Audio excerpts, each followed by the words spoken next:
के रूप में मनाया जा रहा है। दूसरी दिवाली पालन करते, एक गांव में एक साहूकार था, उसकी बेटी प्रतिदिन पीपल पर जल चढ़ाने के लिए जाते थे। जिस पीपल के पेड़ पर वह जल चढ़ाती थी, उस पीपल पर लक्ष्मी जी का वास था। एक दिन लक्ष्मी जी ने साहूकार की बेटी से कहा कि मैं तुम्हारी मित्र बनना चाहती हूँ। लड़के कहा कि मैं अपने पिता से पूछ कर आऊंगी। यह बात अपने पिता को बताई तो पिता ने कहा हाँ कर दी। दूसरे दिन साहूकार की बेटी ने सहेली बना करके स्वीकार कर लिया।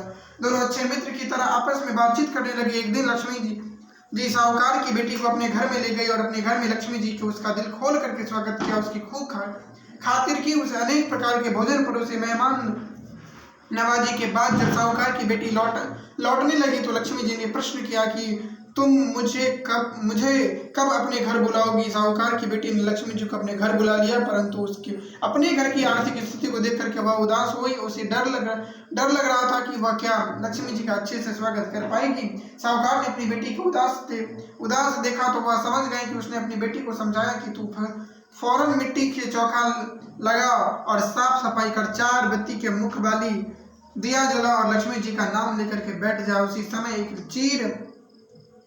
एक चील द्वारा किसी रानी का नौलखा हार उसके पास आ गया। साहूकार की बेटी ने उस हार को बेच करके भोजन की तैयारी की। थोड़ी देर में श्री गणेश जी के साथ लक्ष्मी जी उनके घर आई। साहूकार की बेटी ने उसे दोनों खूब सेवा की। उसकी खातिर में लक्ष्मी जी की बहुत प्रसन्न हुई। साहूकार बहुत अमीर बन गया।